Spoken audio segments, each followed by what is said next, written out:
Om Namo Bhagavate Vasudevaya.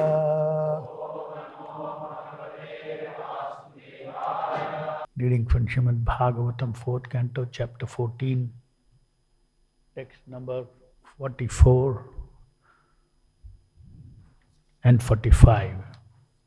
Kaka Krishno Ati Grashwango Raswabahur Mahahanuhu Raswapan Nimna Nasagro Raktakakshastamra Murdajaha. Translation by Srila Prabhupada ki Jai. This person born from King Vena's thighs was named Bahuka, and his complexion was as black as a crow's. All the limbs of his body were very short. His arms and legs were short, and his jaws were large. His nose was flat. His eyes were reddish, and his hair copper colored. Text 45. Tam tu te avanatam dinam kim karomi tivadinam nishideti abruvam stata sa nishadastatu abhavat. He was very submissive and meek, and immediately after his birth, he bowed down and inquired, "Sirs, what shall I do?" The great sages replied, "Please sit down." Nishidha. Thus, Nishidha, the father of the Naishadha race, was born. It is said in the Shastras that the head of the body represents the Brahmanas, the arms represent the Kshatriyas, the abdomen represents the Vaishyas, and the legs beginning with thighs represent the Shudras. The Shudras are sometimes called black or Krishna. The Brahmanas are called Shukla or white. The Kshatriyas and Vaishyas are a mixture of black and white.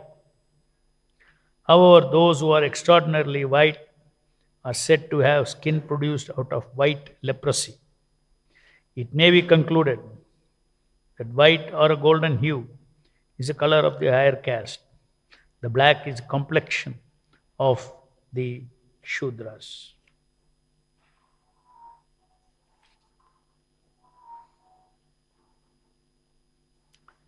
Text 46.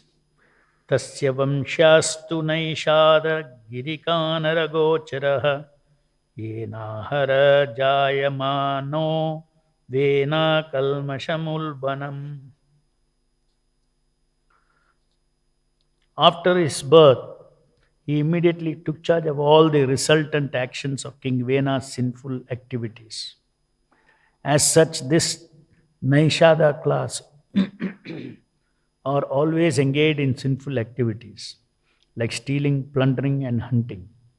Consequently, they are only allowed to live in the hills and forests.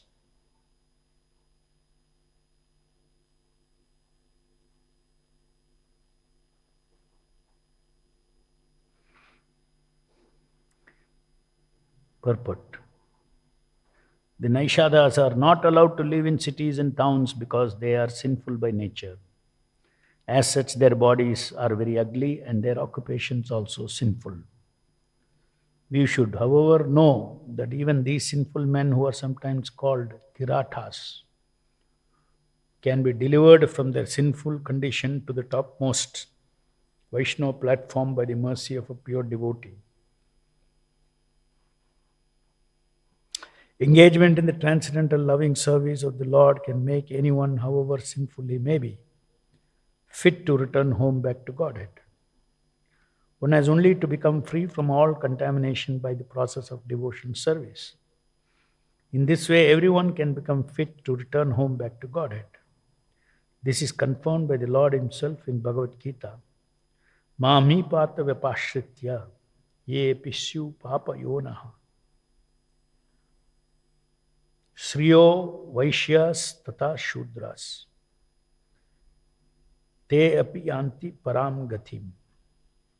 O son of Pritha, those who take shelter of me, though they may be of lower birth, women Vaishyas as well as Shudras, can approach the supreme destination. Thus ends Bhaktivedanta purpose of the 4th canto, 14th chapter of Srimad Bhagavatam, entitled The Story of King Vena.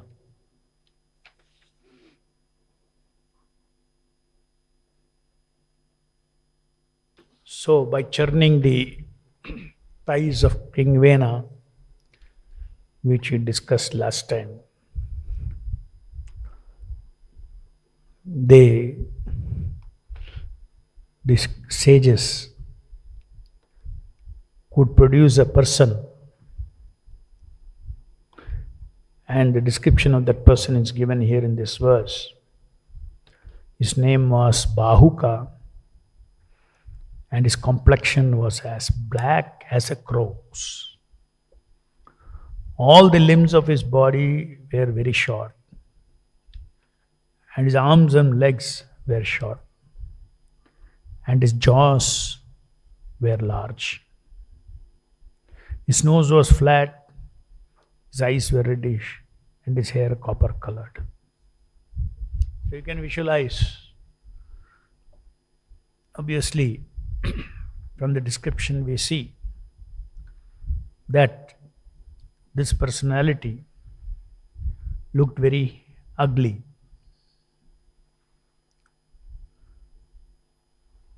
And of course, the sages' attempts to create a successor for the kingdom continues even after this. They continue churning other parts of the body. But as far as this is concerned, this churning of his thighs was concerned, it is said that he is the personality who appeared. He is the origin of a class of people who are called Naishada. So this Naishada class of people is described to be always engaged in sinful activities. They live in the mountains and hills, and generally they continue the sinful activities of stealing, plundering, hunting. Consequently, they are allowed to live in the hills and forests.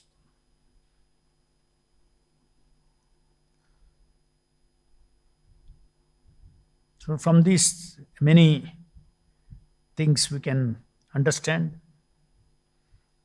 that many realities of material life, this worldly life, come forth here. That one gets an ugly body because of his sinful activities. Kind of body, kind of birth.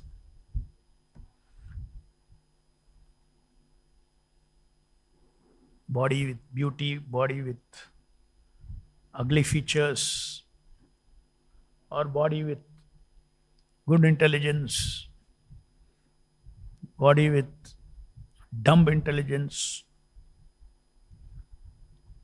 And we see the world is full of that. The world is full of differences in different bodies that the different jivas have obtained as their place of residence from birth to death.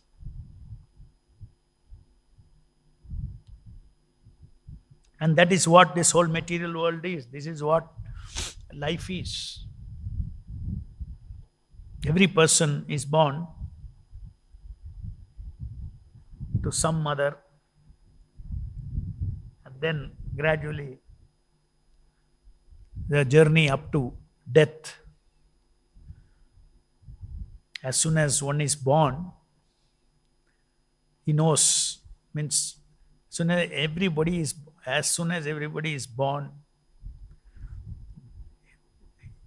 his death is also decided in that body. Soul doesn't die, but birth to death, that journey is as per one's accumulated karma. So a devotee is very sensitive about sinful activities.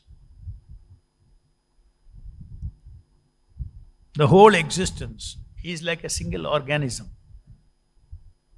created by Krishna. For that organism to run very smoothly, there are rules and regulations to be followed by each part. Every living being is a part of this creation. And this creation is that of the Supreme Lord.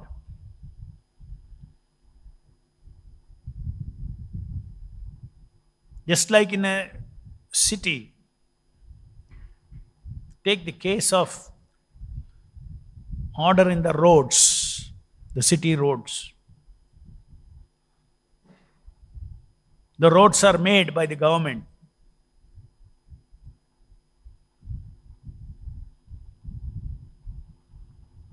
The people in the city use those roads. The government who made the roads have also designed in the interest of the people that there is no traffic jam. So they make sure certain rules are there. This road is one way. Then at the junctions there are signal lights which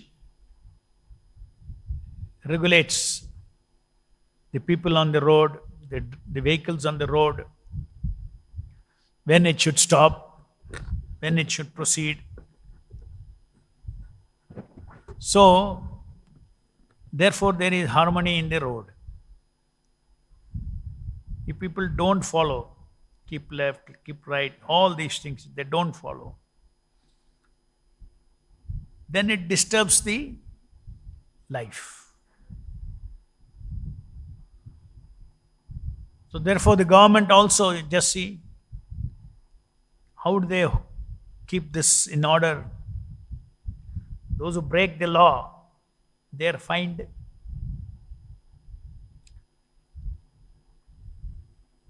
So this is a very simple example of how a community can be harmonious only if the members of the community follow some do's and don'ts in the course of their living.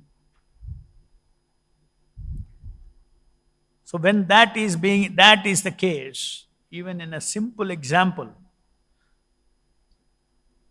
of the traffic rules, why people are so foolish? They think that there is no rules for living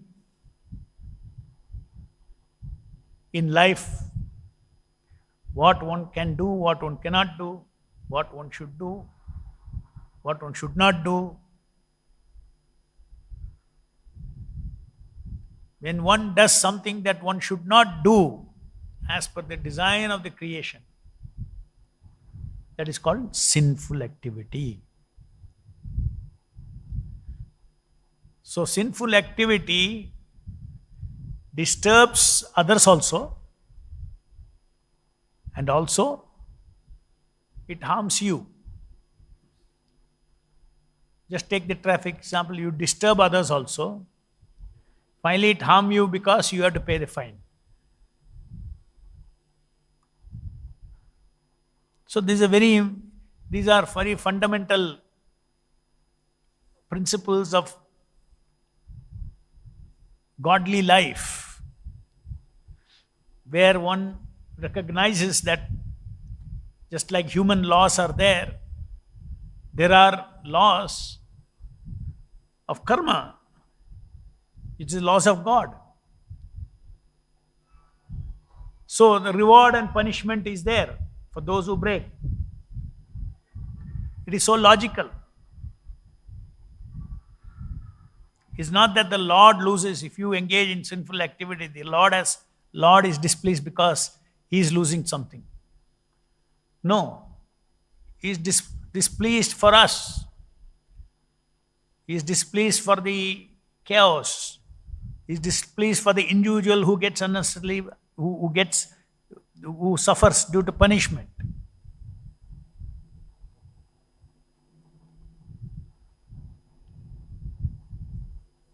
So a devotee is automatically a person who, because he does not want to displease the Lord.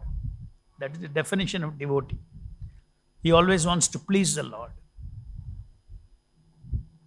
And he is therefore spiritually educated as to what pleases the Lord and what does not please the Lord.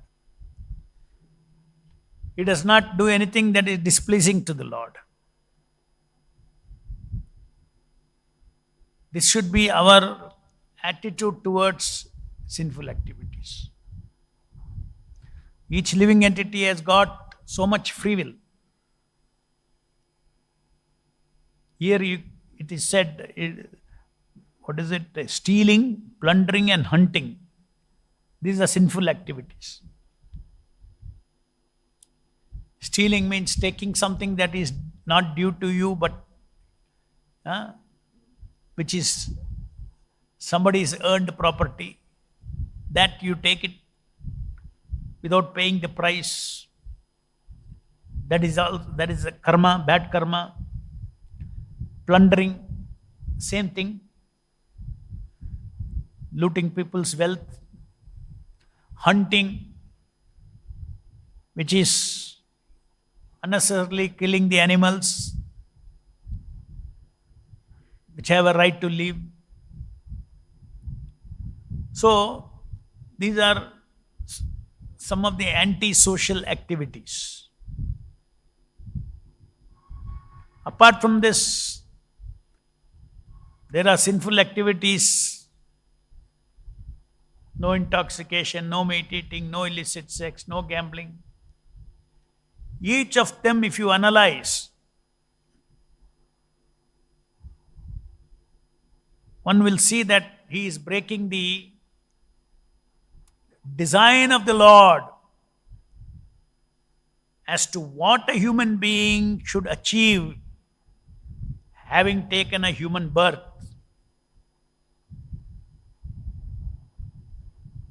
And he, by these activities, is self-defeating himself from the biggest reward of human life, is to achieve higher levels of consciousness, which automatically means higher intelligence, which means higher beauty, higher qualities of life, happiness. All these things are result of an obedient servant of the Lord.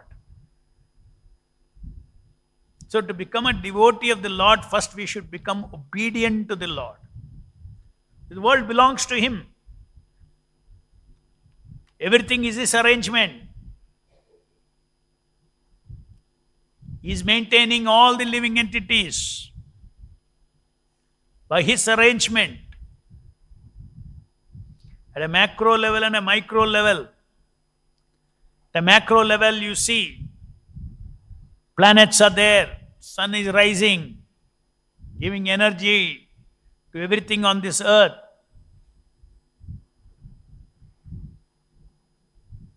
Seasons come and go with a purpose.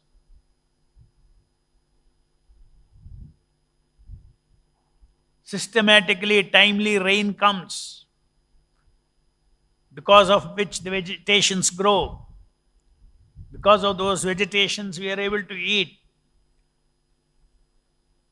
These are all arrangements of the Supreme Personality of Godhead behind the material creation.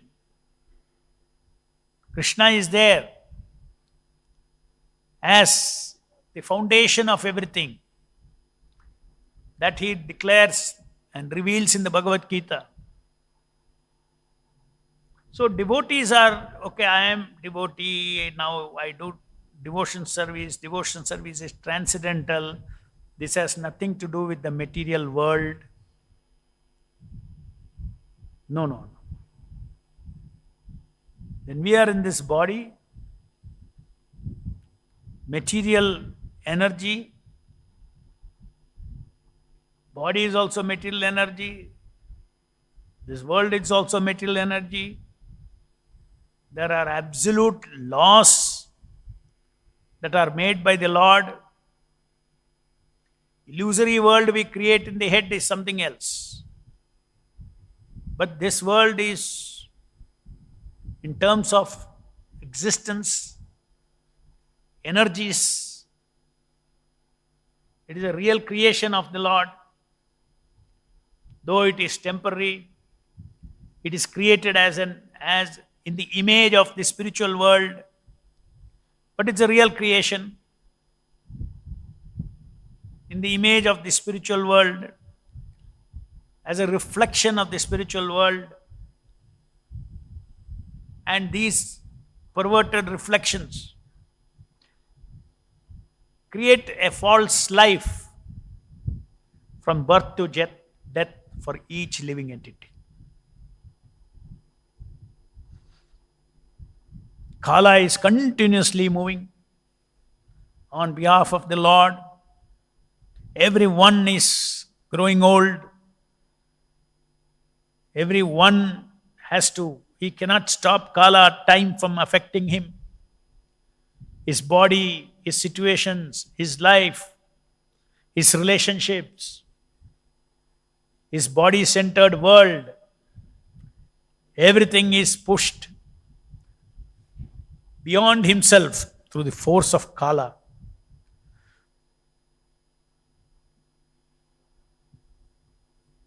Nobody is spared from the influence of time, Kala. These are all real things.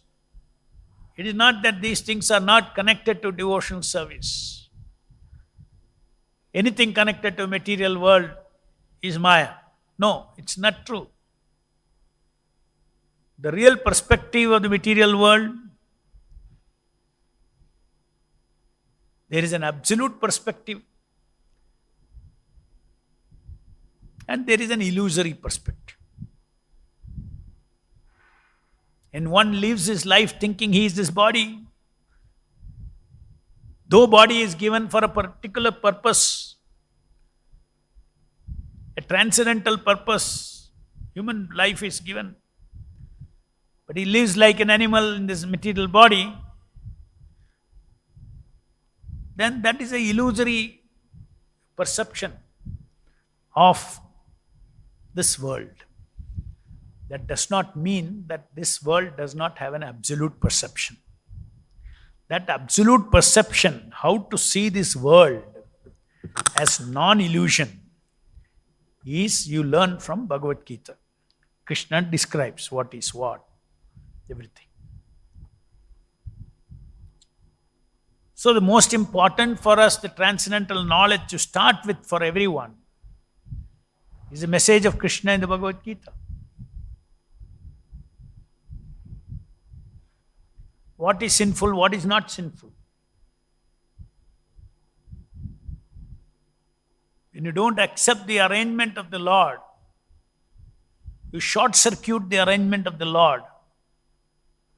That freedom is there for us. Then we create harm to ourselves by sinful activities.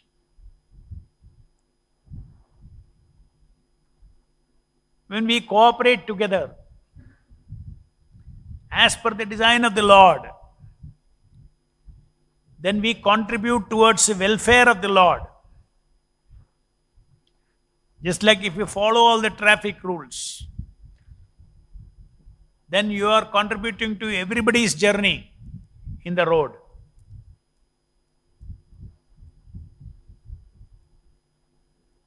That is called punya.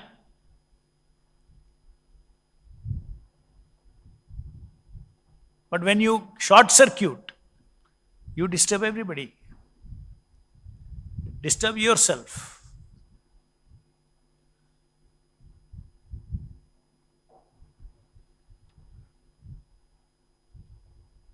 So this is the perspective of a devotee.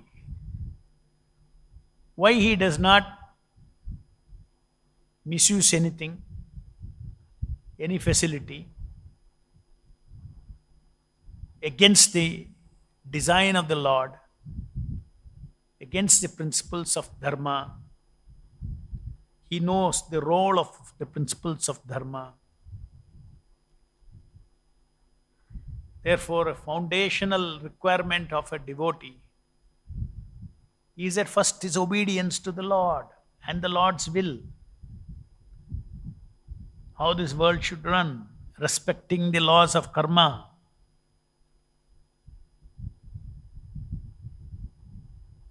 He does not follow the rules of karma because he will get good birth and all those things.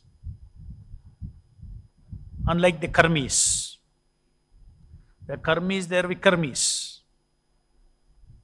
Vikarmis, they don't care for the law. As far as the modern world is concerned, they don't believe in, most of them don't have any awareness of these laws of karma. So more or less they are vikarmis. But due to some good culture, at least in this country, they don't do so much vikarma. But in the Western world, for 99% all vikarmis. They are creating disaster for themselves in the future life. They are creating disaster for the society. Just like if many people break the traffic rules, then there is no peace in the road at all. So that you can see there is no peace in this world. Why there is no peace in this world? Because they are unseen laws of karma. They are breaking. These wars are all superficial causes. Conflict, they are superficial causes. They are driven to suffer as a reaction to breaking the laws of karma, breaking the laws of the Lord. Real religion means following the laws of the Lord. And then in this way, you can see that something in our country, India, there is, due to the culture, though the spirit behind the culture is not known to the people who follow that culture, Sanatana culture, but they are still following some things through family traditions, social culture, culture within the family, little safer than the Western population. That is why it is preaching Krishna consciousness. One of the parts, one of the aspects of preaching Krishna consciousness is to get people to understand there is God and there are God's laws. Breaking the God's laws is the cause of suffering in this world. And because it is a huge, in Kali Yuga, it's a huge problem. Because 90% of the population are in that mood. Then what is the hope? As day by day, year by year, decades after decade, as we go on now, you will see there will be only more and more chaos in this world. Confusion, lack of peace.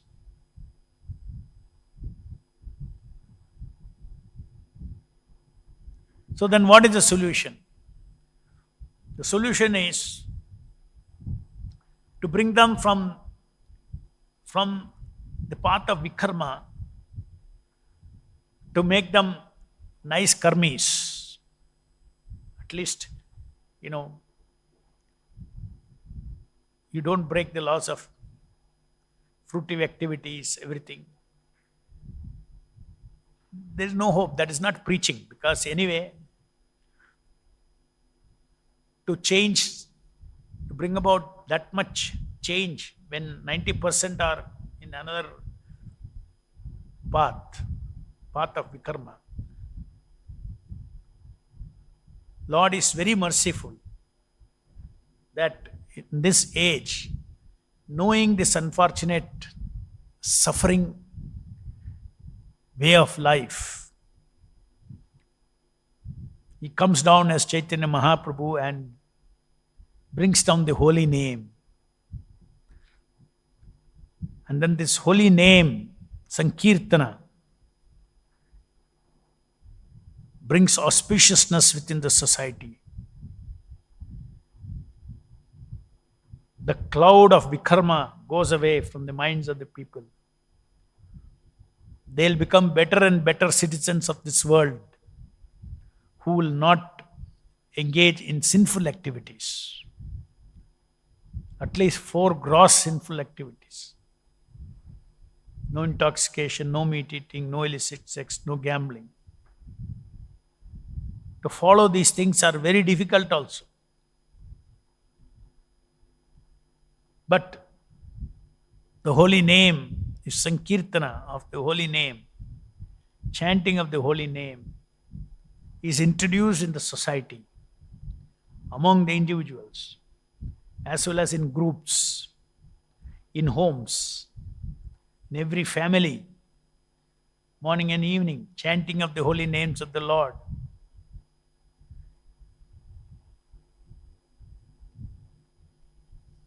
Is so powerful that it gives an opportunity for living entities to come out of these sinful reactions that is burdening them. When you preach to someone Krishna consciousness, why they don't listen? Why it doesn't attract? Why to some people it attracts? Because of this sinful covering. Sinful reaction is covering their consciousness. So they are in tamoguna, rajoguna.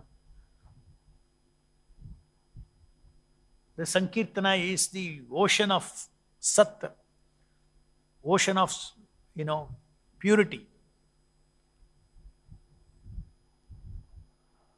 Like iron put in the fire becomes red hot. The same way, it's a fire of Satchidananda. It's descending in the sound form. Hare Krishna, Krishna Krishna, Hare Hare, Hare Rama, Rama Rama, Hare Hare. The effect of this sound is on the consciousness. Consciousness transforms. The covering of the consciousness is melted.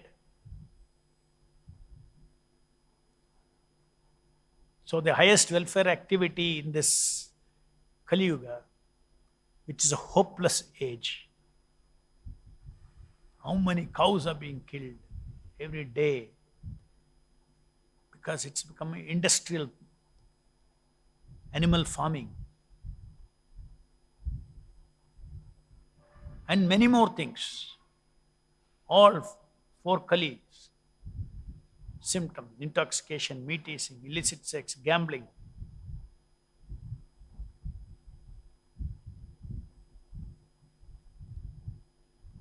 So today preaching Krishna consciousness means making people chant Hare Krishna, giving their taste of a higher life. Lower life means you are falling into a well. What is the meaning of a well? Well means very small. You look this side, there's a wall. This side, there's a wall. Everywhere, there's a wall. Lack of freedom. Tamoguna means lack of freedom. You're cornered from everywhere.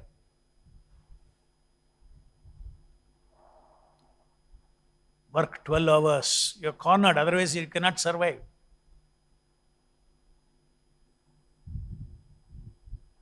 Like that, hundreds of restrictions, that life is very hard in this Kali Yuga. Sattvic, in human form of life, sattvic means there should be liberally lot of time.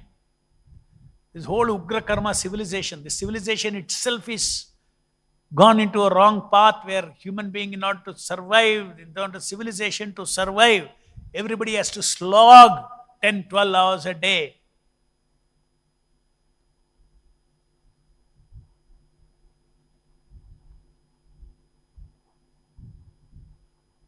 Some artificial status is created, but everybody is same.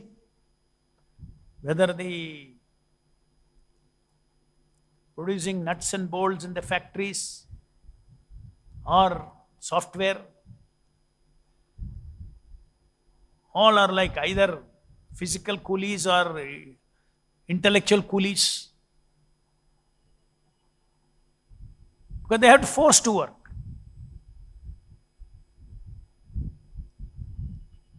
If somebody's good fortune is there, he is not, pushed from all corners. There is more freedom in his life. That is supposed to be the human life. Human life is, traditionally our life was not so complicated. The life was, as far as bodily requirements are concerned, they were less. The society was also not producing industrial products, so many consumer products.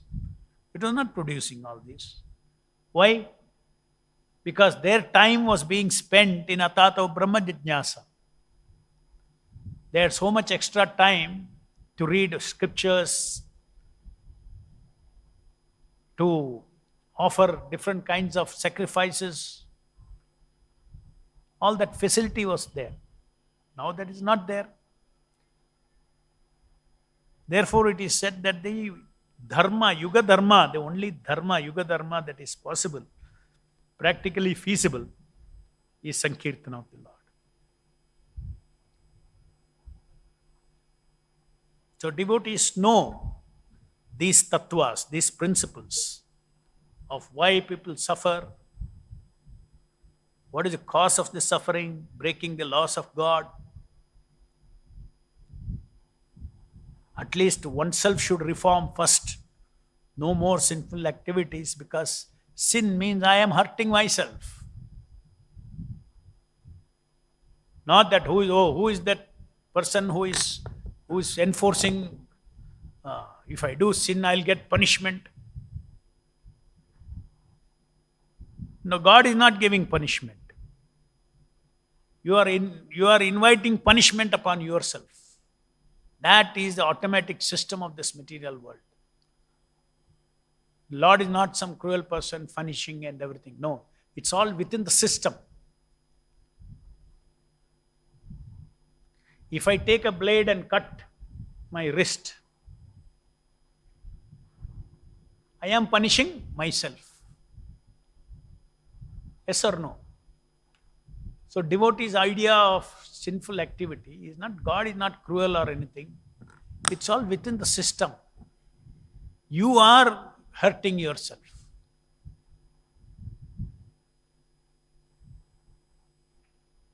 It is against my self-interest to engage in any sinful activity.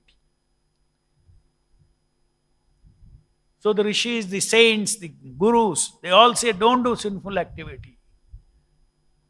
Why? For our self-interest.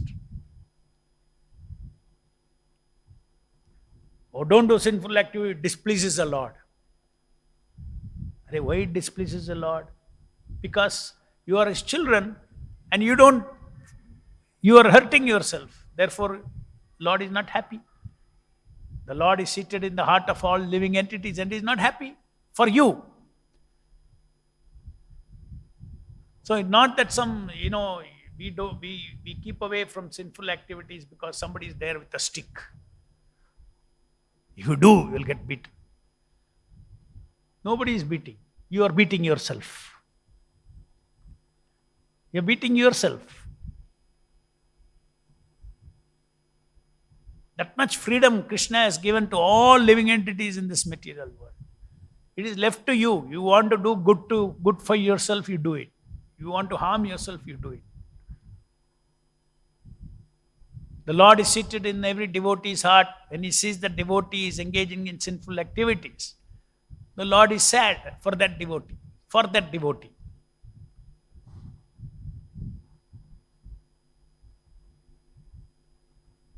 So I am the cause of all my sufferings. This is another realization of the devotee. I am the cause for all the sufferings. So I should be very careful.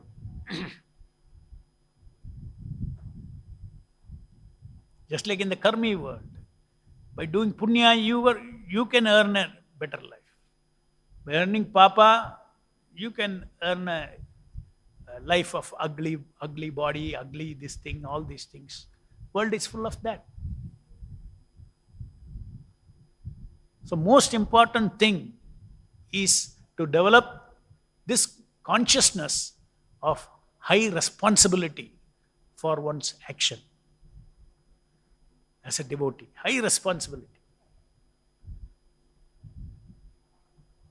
I invite trouble upon myself. I invite suffering upon myself due to my past sinful activities. So one keeps away, far away, sinful activities. Any questions? ग्रंथराज Shrimad Bhagavatam की जय, जगत गुरु श्रील प्रभुपाद की जय।